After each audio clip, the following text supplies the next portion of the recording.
Hi అండి, నమస్తే. Welcome to our channel Kamli kitchen. ఈరోజు మనం రోడ్డు సైడ్ బండి మీద చేసే స్టైల్లో మ్యాగీ నూడిల్స్ ఎలా చేయాలో చూద్దాం.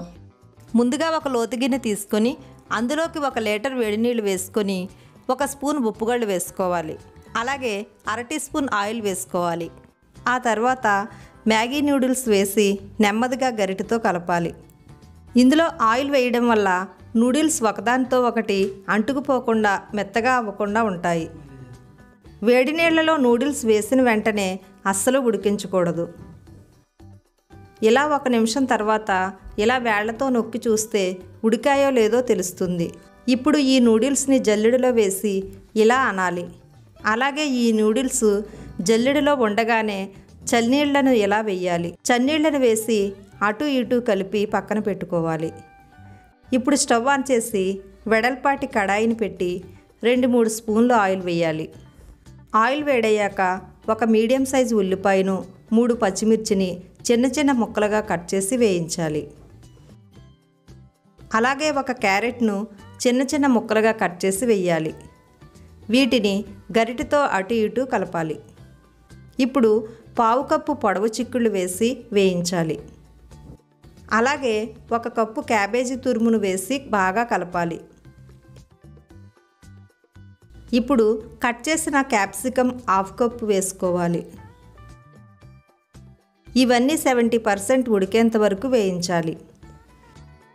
ఇప్పుడు ఇందులో 1/2 టీ స్పూన్ సాల్ట్, చిటికెడు పసుపు, 1/2 టీ స్పూన్ కారం, 1/2 టీ స్పూన్ ధనియాల పౌడర్ వేసి అటు ఇటు కలపాలి.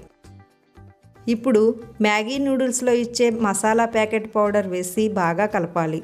అలాగే 1/2 టీ స్పూన్ మిరియాల పౌడర్ వేసి కలపాలి. ఇప్పుడు ఫైనల్గా చల్లారిన నూడిల్స్ వేసి కలపాలి. నూడిల్స్ను మస్ట్ అండ్ షుడ్గా చల్లారాకే వెయ్యాలి, లేకపోతే మెత్తగా జిగురుగా అయిపోతాయి. ఇప్పుడు మెయిన్ ఇంగ్రీడియంట్స్ వేసుకుందాం. 1 spoon red chilli sauce, 1 spoon green chilli sauce, 1 spoon soya sauce, 1 spoon tomato sauce, 1 spoon vinegar వేసి ఇవన్నీ కలిసేలా బాగా కలపాలి. వెజిటబుల్ నూడిల్స్ బాగా కలిసేలా వేయించడానికి ఇలా వెడల్పుగా ఉండే ఐరన్ కడాయిలో చేస్తే చాలా బాగుంటుంది. అలాగే ఎక్కువ క్వాంటిటీలో కూడా చేసుకోవచ్చు. ఆఖరిగా కొత్తిమీరతో గార్నిష్ చేసుకుని ఒక బౌల్లోకి ట్రాన్స్ఫర్ చేసుకుందాం. అంతేనండి, ఎంతో టేస్టీగా స్పైసీగా ఉండే వెజ్ నూడిల్స్ రెడీ. ఫ్రెండ్స్, మీకు ఈ వీడియో నచ్చినట్లయితే లైక్ చేయండి. మీ ఫ్రెండ్స్ అండ్ రిలేటివ్స్కి షేర్ చేయండి. మీరు ట్రై చేసి మీకు ఎలా వచ్చిందో కామెంట్ సెక్షన్లో తెలపండి. ఇంకా ఇలాంటి వీడియోస్ చూడాలంటే సబ్స్క్రైబ్ చేయండి. పక్కనున్న బెల్ ఐకాన్ క్లిక్ చేయండి. Thank you.